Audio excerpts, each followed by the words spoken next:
Hi everybody, it's Thomas here from Thomas Fitzgerald Photography, and today I want to talk about some of the new features in the latest version of Capture One that has just been released.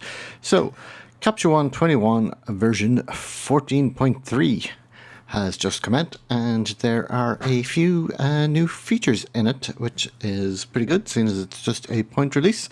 So let me dive right in, and the first is the new export functionality. So if you're used to Capture One and you look closely at this interface, you may notice something missing, and that is the previous output tab, which would have been here, and that is gone. And they have basically consolidated the export functionality into a brand new interface. So to start, let me just select some images. So I'm going to select all here, and then we can just go export. And this brings up a whole new window, which lets you preview your settings and the images that you're going to export.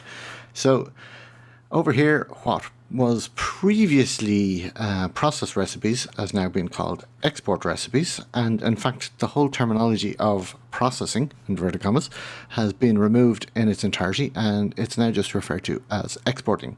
As I said, here we have our export recipes, which pretty much the same as process recipes. And then down below that, we have all our various settings. Most of these are pretty similar to the output tab, with the exception of location. So in the previous one, we had kind of two separate areas where you could set the location, and it was actually a bit confusing. But they've consolidated all that into this one panel, and you have the functions pretty much similar to what you had before, including the ability to use tokens and whatnot. In here, in the center of the window, we have kind of the main viewer where you can preview your settings, and then down on the right hand side we have thumbnails for what we're going to export, and you can toggle between thumbnails and the viewer like you would in the main interface by using the G key. And yeah, so if I change the settings here, so for example, let me see, I changed this to 1800, not 180,000. You can see it's showing me the size. So it should actually show things like color profile if you're using a different color profile, for example, if there's issues there. So let me just try and find one that's going to give me a different result. So for example, yeah, you can see it's showing me a gray color profile. Set that back to generic. And that is pretty much it. So now we can hit export to export our images, which I'm not going to do.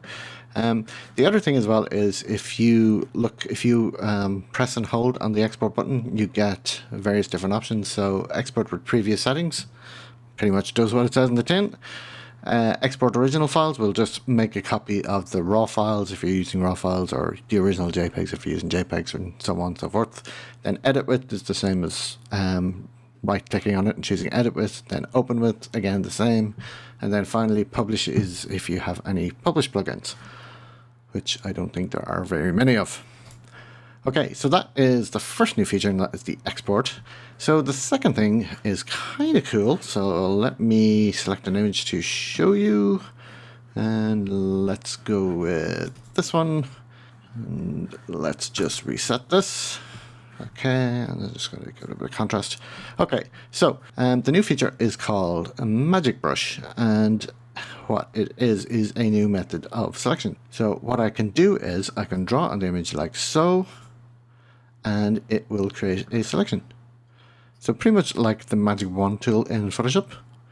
And there you can see we have selected the sky. So I'll take all my mask back off, and now we have our new adjustment layer with a mask set for the sky, like so. So there are lots of different parameters here. If you click on these, you can see we can control the brush size, the opacity, and so on. The tolerance will let you control how much or how little is selected, and then sample entire photo, which I have ticked on here, so that would mean it samples non-contiguous areas.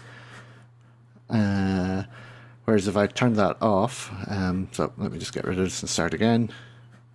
So I'm going to turn this off, sample entire photo off. So this time when I draw this, turn the mask back on, you can see it's only selected the area and it stops at the edges. So again, we do this. By default, it's set to automatically add when you do more of a selection, oh, that's gone too far. There's no way to remove. There's no like magic remove. So if you does too much, you just have to undo, which is straightforward as well. So let me just give you one more example. And let's select this image. So again, there is, and we'll select this here. So you can see we have a pretty good selection. I'll hide my mask again. Just one thing is, if you have masks set to only show and draw, it will show you as you're drawing, but it won't actually then show you the masks. So that's kind of why I am manually toggling it on and off. So again, there is our sky selection, and as you can see, it's a pretty good. It's creating a pretty good key here. It's quite good in the feathers. You can adjust the edge refinement here as well. And you can also actually refine the mask afterwards using the refine mask function if you need to. So you can see this is letting me adjust the mask like so. Okay, so let's turn that off because that's not very nice. Okay, so that is pretty much it.